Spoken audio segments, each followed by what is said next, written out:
Praise the Lord. இன்றைய ஜீவ அப்பம் மத்தேயு 2ஆம் அதிகாரத்தை நாம் பார்க்கும்போது, அதை தியானிக்கும்போது, இந்த மத்தேயு இஸ்ரேல் மக்களுக்காக தனது சுவிசேஷத்தை மத்தேயு எழுதியிருக்கார். அதாவது சமய பக்திக்குரிய மக்களுக்காக எழுதியிருக்கார். இந்த அதிகாரத்தில் 4 தீர்க்க தரிசனங்கள் நிறைவேறியிருக்கிறது. இது பழைய ஏற்பாட்டில் சொல்லப்பட்டிருக்கு. எப்படி இது நிறைவேறியது, எப்படி இது நிறைவேறும் அப்படின்னு ஆச்சரியப்பட்டவங்களும் உண்டு. இது கடினமாக இருக்கே அப்படின்னு நினச்சவங்களும் உண்டு. ஆனால் அந்த 4 தீர்க்க தரிசனங்களும் நிறைவேறியிருக்கு. இது முதலாவது மீகா 5ஆம் அதிகாரம் 2ஆம் வசனத்தில் நம்ம பார்த்தோம் என்றால், இயேசு கிறிஸ்து பெத்லகேமில் பிறந்தது என்று சொல்லப்பட்டிருக்கு. அடுத்தது ஓசியா 11ஆம் அதிகாரம் 1 வசனத்திலே அவர் எகிப்து தேசத்தை விட்டு அழைக்கப்பட வேண்டும் என்று எழுதப்பட்டிருக்கு. அடுத்து எரேமியா 31ஆம் அதிகாரம் 15ஆம் வசனத்திலே ராமாவிலே மிகுந்த கூக்குரல் எழும்ப வேண்டும் என்று வெளிப்படுத்தப்பட்டிருக்கு. அடுத்து ஏசாயா 11ஆம் அதிகாரம் 1ஆம் வசனத்திலே அவர் நசரேயன் என்று அழைக்கப்படும்படியாக அவர் ஈசாயின் அடிமரத்திலிருந்து தோன்ற வேண்டும் என்று வெளிப்படுத்தப்பட்டிருக்கு. இப்போ இயேசு பெத்லகேமிலே பிறக்கும்போது ராமாவிலே எப்படி அழுகை சத்தம் கேட்க முடியும், எப்படி எழும்பும்? அப்படி என்றால் பெத்லகேம் எருசலேமிற்கு தெற்கு பக்கமாக இருப்பது போல ராமா எருசலேமுக்கு வடக்கு பக்கமாக இருக்கிறது. அவர் பெத்லகேமில் பிறந்தாலும் நசரேயன் என்று அழைக்கப்படுற மாதிரி இருக்குது. அது மட்டும் இல்லாமல் அவர் எகிப்து தேசத்தை விட்டும் புறப்பட வேண்டும். அவர் எகிப்து தேசத்தை விட்டு அழைக்கப்படுகிற இருக்குன்னு சொல்லி கேள்விப்பட்டிருக்கு. இப்போ கேள்வி என்னன்னா, இந்த எல்லா தீர்க்க தரிசனங்களும் எப்படி இந்த சிறு குழந்தையாக இருக்கும்போது நிறைவேற முடியும், சிறு குழந்தையில எப்படி நிறைவேற முடியும் அப்படின்னா, மத்தேயு இவை ஒவ்வொன்றாக தெளிவாக விளக்கி சொல்லியிருக்கிறார். இந்த தீர்க்க தரிசனத்தின்படி அத்தனையும் நிறைவேறியிருக்கு. இப்போ இயேசு கிறிஸ்துவின் 2ஆம் வருகையை குறித்து சின்ன சின்ன காரியமும் தெளிவாக அந்தந்த காலகட்டத்தில் நிறைவேறும் என்பதில் சந்தேகமே இல்லை.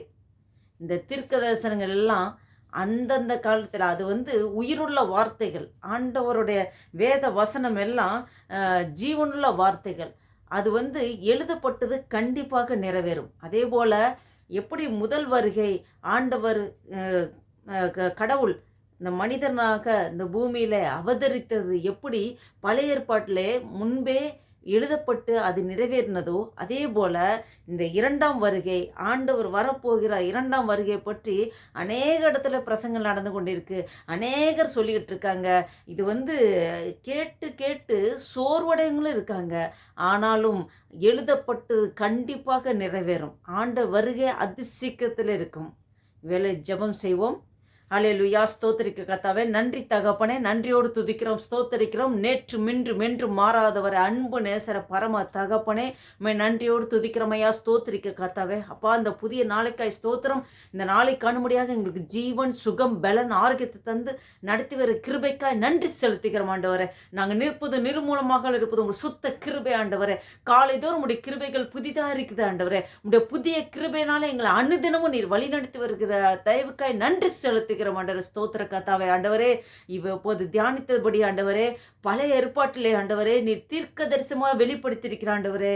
அப்பா உங்களுடைய பிறப்பு ஆண்டவரே, அப்பா எப்படியா இருக்கும் என்று ஆண்டவரே வெளிப்படுத்தப்பட்ட காரியங்கள் எல்லாம் அதினதின் காலத்திலே நேர்த்தியாக நிறைவேறினது போல ஆண்டவரே. உடைய 2ஆம் வருகையும் ஆண்டவரே அநேக காரியங்கள் வேதத்தில் சொல்லப்பட்டிருக்கு ஆண்டவரே. எல்லாமே திட்டும் தெளிவாக எல்லாத்தையும் நிறைவேற்ற நீர் வல்லவராக இருக்கிற ஆண்டவரே. நாங்கள் உம்முடைய பிள்ளைகள் ஆண்டவரே, உடைய வருகையை எதிர்நோக்கி காத்திருக்க கர்த்தாவே ஆண்டவரே. அப்பா ஸ்தோத்திர கர்த்தாவே, எங்களோட வாழ்க்கையில் ஆண்டவரே அப்பா ஸ்தோத்திர கர்த்தாவே, நாங்கள் இந்த உலகத்தில் உருவாகும் முன்னே ஆண்டவரே அப்பா எங்களுக்காகவும் நிறையா நீங்கள் வெளிப்படுத்தி வச்சிருக்கிற ஆண்டவரே. இந்தந்த காலகட்டத்தில் எங்களை கொண்டு இதெல்லாம் நிறைவேற்றுவீர் என்று ஆண்டவரே நீர் என்றோ ஆண்டவரே எங்களை கொண்டு நீர் தீர்மானித்து வைத்திருக்கிற ஆண்டவரே.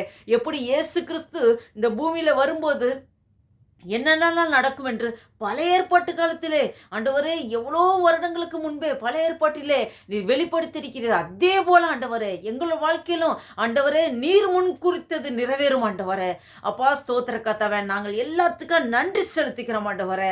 அப்பா கர்த்தர் பாதத்தில் உம்முடைய பாதத்தில் அமர்ந்திருந்து ஆண்டவரே அப்பா ஸ்தோத்திர கத்தாவே உம்முடைய பாதத்தை இறுக பற்றி கொண்டு அப்பா சிலுவை நண்டையிலே வந்து ஆண்டவரே சிலுவை நிழலிலே நாங்கள் தஞ்சம் புகுந்த ஆண்டவரே. அப்பா அடுத்த நிமிஷம் என்ன நடக்கும் ஆண்டவரே, நாளைக்கு என்ன நடக்கும் ஆண்டவரே, எல்லாத்தையும் ஆண்டவரே நீர் ஒருவர் மாத்திரமே அறிந்திருக்கிற தேவன் ஆண்டவரே. அப்பா ஸ்தோத்திர கர்த்தாவே, எங்களை ஆண்டவர் அனுதினமும் நீங்க நடத்தி கொண்டிருக்கிற ஆண்டவரே. எங்களை கொண்டு என்ன செய்ய சித்தம் தீர்மானம் வைத்திருக்கிறோம் உங்களுடைய சித்தத்தைப்படி நடத்துகிறதுக்காக ஸ்தோத்திரம் ஆண்டவரே. நீர் அப்படியே நடத்துகிற கிருபைக்காக நன்றி செலுத்திக்கிறோம் ஆண்டவரே. அப்பா உம்முடைய கரத்தில் எங்களை முற்றிலும் முழுமாக தாழ்த்தி அர்ப்பணிக்க கர்த்தாவே. எங்களுக்குள்ள ஆண்டவரே எங்கள் ஆவி ஆத்ம சரீரம் முழுவதும் ஒப்பு கொடுத்து விட்டோம் ஆண்டவரே. நீங்க எங்களுக்குள்ளே இருந்து கிறிஸ்துவானவர் எங்களுக்குள்ளே இருந்து நீரே வாழும்படியாக ஆண்டவரே நாங்கள் முழுவதுமாக அர்ப்பணிக்க கர்த்தாவே. இந்த நாள் முழுதும் உடைய கிருபை எங்கள் கூட இருந்து நீங்களே நடத்துகிறதுக்காக ஸ்தோத்திரம் ஆண்டவரே. ஆசீர்வதிங்க, பலப்படுத்துங்க. இயேசு கிறிஸ்து நாமத்தினால் ஜெபிக்கிறோம் ஜீவன் நல்ல பிதாவே. ஆமேன் ஆமேன். எல்லாருக்கும் நன்றி. God bless you. ஆமேன்.